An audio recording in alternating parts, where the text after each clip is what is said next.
वफाकी वज़ीर दाखिला मोहसिन नकवी से चीनी बिजनेस कम्युनिटी के नुमाइंदा वफ़द ने मुलाकात की। बिजनेस कम्युनिटी के नुमाइंदा वफ़द की क़यादत चीनी काउंसिल जनरल जाओ शीरी ने की। मुलाकात में चीनी बाशिंदों की हिफाजत के इक़दाम पर तफसीली तबादला ख्याल किया गया। चीनी बिजनेसमैन ने सिक्योरिटी प्लान के हवाले से तजावीज़ थी। वज़ीर दाखिला ने सिफारिशात को नोट किया और काबिल अमल तजावीज़ पर अमल दरामद की यकीन दहानी करा दी। वफाकी वज़ीर दाखिला मोहसिन नकवी ने कहा कि चीनी शहरियों की हिफाजत अव्वलीन तरजीह है। चीनी शहरियों को कारोबार के लिए हर मुमकिन सहूलत देंगे। सिक्योरिटी प्लान के SOPs चीनी शहरियों के तहफ़्फ़ुज़ के लिए बनाए हैं। चीनी शहरियों की सहूलत के लिए जो कुछ मुमकिन हुआ ज़रूर इक़दाम उठाएंगे। मोहसिन नकवी ने कहा कि 14 अगस्त से चीनी शहरियों के लिए वीज़ा ऑनलाइन हो जाएगा। PDMA में 9 अरब रुपए की माली बेज़ाब्तगियां पकड़ी गईं। माली साल 2021, 22 और 23 की ऑडिट रिपोर्ट में माली बेज़ाब्तगियों का इंकशाफ हुआ है। PDMA पंजाब में खरीदारी की मद में 1 अरब की माली बेज़ाब्तगियां हुई हैं। ह्यूमन रिसोर्सेज से मुतल्लिका 1 अरब 20 करोड़ की बेज़ाब्तगियां सामने आई है। अली रामे हमारे साथ है, मजीद उनसे बात कर लेते हैं। जी अली रामे, क्या डिटेल्स है?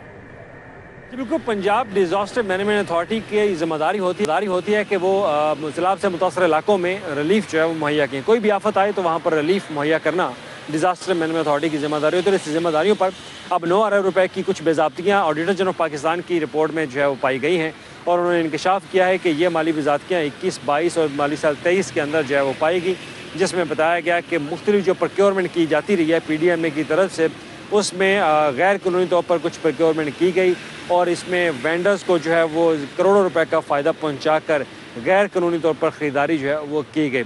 और इसके साथ ही कुछ ऐसी अशिया भी खरीदी गई जो कि मार्केट में उनका रेट कुछ और था, लेकिन वेंडर्स को महंगे दामों पर वो टेंडर देकर ये चीज़ें खरीदी गई।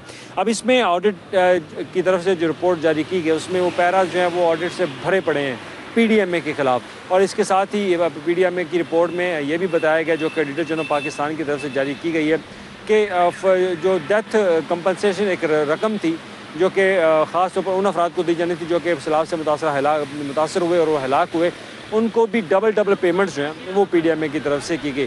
तो ये वो रिपोर्ट है जिसमें इंकशाफात किए गए कि 9 अरब रुपए की माली बेज़ाब्तियाँ जो PDMA के अंदर हुई और इस पर अब मुतलका हुकाम से या पब्लिक अकाउंट कमेटी से जवाब तलब किया गया है कि वो इस पर PDMA से जवाब तलब करें और हुकाम जो वो अपनी रिपोर्ट जो है सबमिट करेंगे और इसके जवाब जो ऑडिटर जनरल पाकिस्तान को साल करेंगे। अली रामे, आपने आगाह किया, आपका बहुत शुक्रिया।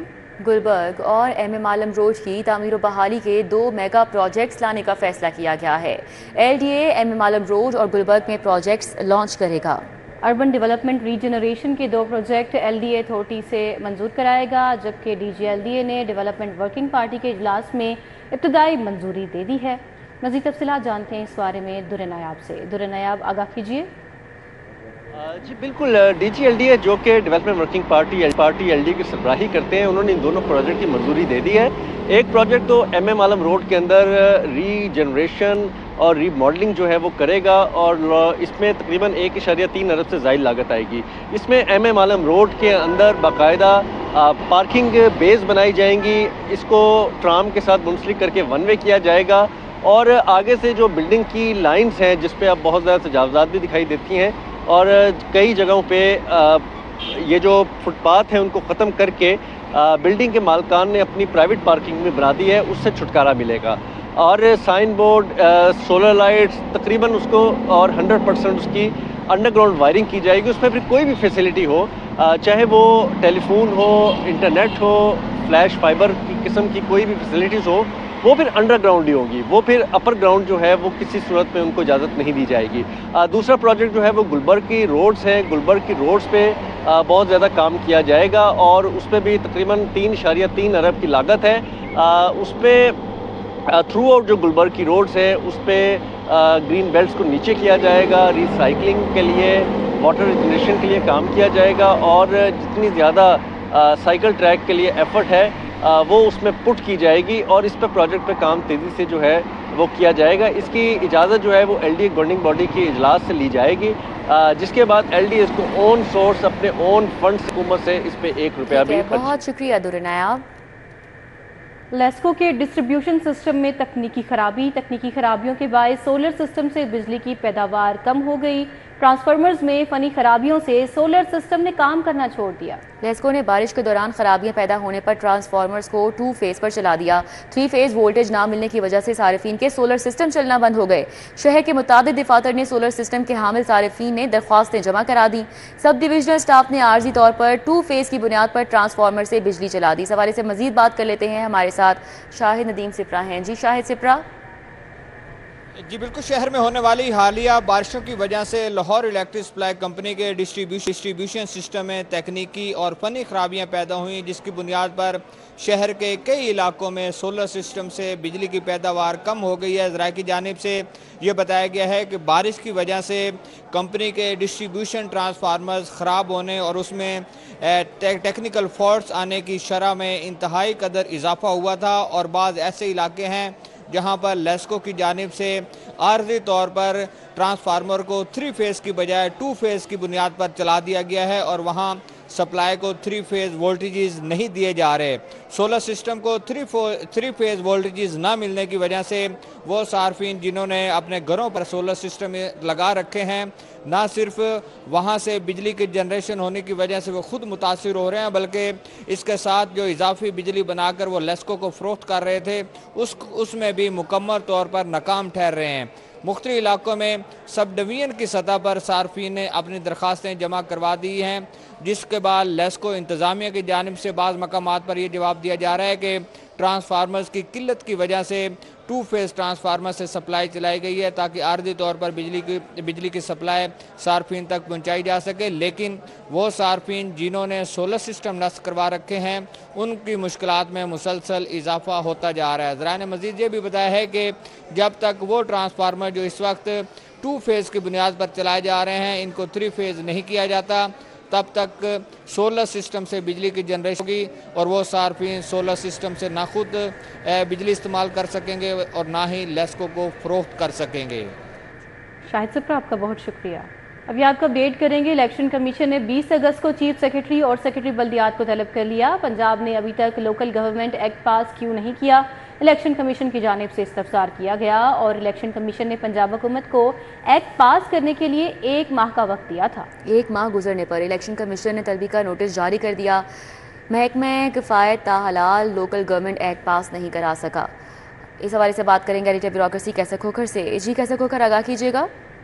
जी बिल्कुल, इलेक्शन कमीशन पाकिस्तान ने चीफ सेक्रेटरी पंजाब, सेक्रेटरी बल्दियात पंजाब को 20 अगस्त को तलब किया है कि 1 माह गुजरने के बावजूद जो डेडलाइन दी गई थी लोकल गवर्नमेंट एक्ट जो है पास क्यों नहीं किया और पंजाब में बल्दियाती जो इलेक्शन है वो डिले क्यों हो रहे हैं और पंजाब जो है ना बल्दियाती इलेक्शन में दिलचस्पी नहीं ले रहा, जिसकी वजह से इलेक्शन कमीशन ने नोटिस लिया है और इलेक्शन कमीशन ने 20 अगस्त को चीफ सेक्रेटरी और सेक्रेटरी बल्दियात को तलब किया है कि आकर बताएं कि लोकल गवर्नमेंट एक्ट अभी तक पास क्यों नहीं हुआ ताकि पंजाब में जो है हदबंदियाँ हल्काबंदियाँ की जा सकें और बल्दियाती इलेक्शन का काम जो है शुरू किया जा सके। लेकिन अभी तक दरमियान में लटका हुआ है मामला और इस वाले से 20 अगस्त को तलब किया गया है। ठीक है, कैसे खोकर बहुत शुक्रिया। बड़ी बड़ी गाड़ियों की अब रजिस्ट्रेशन नहीं होगी। कस्टम की नीलामी में गाड़ियां खरीदने वालों की गाड़ियां अब रजिस्टर्ड नहीं होंगी। महकमा एक्साइज ने ऑनलाइन तस्दीक के लिए रसाई तक गाड़ियों की रजिस्ट्रेशन रोक दी है। इस बारे में तफसीलात अली साहिब से जानते हैं। जी अली साहिब। बिल्कुल, महकमा एक्साइज ने बड़ी बड़ी गाड़ियां रजिस्ट्रेशन से रोक दिया है। तमाम डायरेक्टर्स को डायरेक्शन दी गई है कि जितनी भी गाड़ियां कस्टम ऑक्शन में आती हैं उनकी रजिस्ट्रेशन तब तक नहीं की जाएगी जब तक ऑनलाइन वेरिफिकेशन नहीं होगी। महकमा एक्साइज को जितनी भी कस्टम ऑक्शन गाड़ियां आती हैं उनकी मैनुअल वेरिफिकेशन भिजवाई जाती है, जिसकी वजह से कागजात को मिसयूज़ किया जाता है और एक ही कागजात पर 2-2 दफ़ा गाड़ियाँ रजिस्ट्रेशन हो जाती हैं। इस चीज़ को मद्देनज़र रखते हुए डीजी एक्साइज की जानब से कस्टम हुकाम को भी मरासला जारी किया गया है और तमाम डायरेक्टर्स को भी डायरेक्शन दी गई है कि जब तक ऑनलाइन वेरिफिकेशन का मरासला जारी नहीं किया जाता और ऑनलाइन सिस्टम तक रसाई नहीं दी जाती तब तक कस्टम ऑक्शन गाड़ियों की रजिस्ट्रेशन नहीं होगी। जो टेम्पर्ड गाड़ियां हैं उनकी चाहे वो सरकारी हो या गैर सरकारी तौर पर गाड़ियां हो उनकी रजिस्ट्रेशन नहीं की जाएगी। तो इस चीज़ को मद्देनज़र रखते हुए कि कागजात को बोगस बनाया जाता है और उनको गलत इस्तेमाल किया जाता है। कई दफ़ा होता है कि वो पंजाब में भी गाड़ी उन्हीं कागजात पर रजिस्टर्ड होती है और दूसरे सूबों में भी उन्हीं कागजात पर कोई और गाड़ी रजिस्टर्ड करवा ली जाती है। तो इस चीज़ को मद्देनज़र रखते हुए डीजी एक्साइज की जानब से सख्त डायरेक्शन दी गई हैं कि आइंदा कोई भी कस्टम ऑक्शन वाली गाड़ी जब तक ऑनलाइन वेरीफाई नहीं होगी तब तक उसकी रजिस्ट्रेशन नहीं की जाएगी। पंजाब भर में सैकड़ों ऐसे केसेस सामने आए हैं जिस पर जाली कागजात को इस्तेमाल करते हुए दूसरी दफ़ा गाड़ी को रजिस्टर्ड कराया गया था। तो इस चीज़ को मद्देनज़र रखते हुए तमाम जो पंजाब के उसमें ऑनलाइन वेरिफिकेशन तक गाड़ियों की रजिस्ट्रेशन। ठीक है अली साहिब, बहुत शुक्रिया। ठेके पर दिए गए 5,863 सरकारी स्कूल्स का हेड टीचर अलाउंस बंद। महकमा खजाना पंजाब ने मुतल्लिका स्कूल सरबराहान को चेंज का नोटिस भिजवा दिया। इस हवाले से मज़ीद डिटेल्स जानेंगे, हमारे साथ जुनेद रियाज हैं। जी जुनेद, आगाह कीजिएगा। निजी शोबे के हवाले किए गए 5,863 सरकारी स्कूलों के सरबराहान का जो इजाफी अलाउंस था उसे महकमा खजाना की जानब से बंद कर दिया गया है। इससे कबल पंजाब भर के जो 5,863 स्कूल जो कि पेफ के मातहत NGOs और निजी शोबे के हवाले किए गए हैं, उन स्कूलों में जो तमाम तर स्टाफ और स्कूल सरबराहान हैं उनको दूसरे स्कूलों में ट्रांसफ़र कर दिया जाएगा। इस हवाले से अभी तक जो ट्रांसफ़र है पॉलिसी है वो भी जारी कर दी गई है, लेकिन जो तबादले हैं उनसे पाबंदी अभी तक नहीं उठाएगी। उसकी वजह यही है कि इन असातिज़ा को भी दूसरे स्कूलों में भिजवाया जाना है, जिसकी वजह से अभी तक पाबंदी जो है वो नहीं उठाई जा सकी। जो स्कूल सरबराहान का चार्ज अलाउंस था 500 रुपये माहाना, उस हवाले से महकमा खजाना ने चेंज का नोटिफिकेशन भी जो है तमाम स्कूल सरबराहान को भिजवा दिया है। इस हवाले से स्कूल सरबराहान ने शदीद तशवीश का भी इज़हार किया कि वो काम कर रहे हैं, बल्कि हुकूमती पॉलिसी की वजह से उनको यहाँ से हटाया जा रहा है, ताहम उनका जो इजाफी अलाउंस है वो बंद ना किया जाए। इस हवाले से जो ट्रांसफ़र पॉलिसी है। जुनेद, आपका बहुत शुक्रिया, आपने आगाह किया।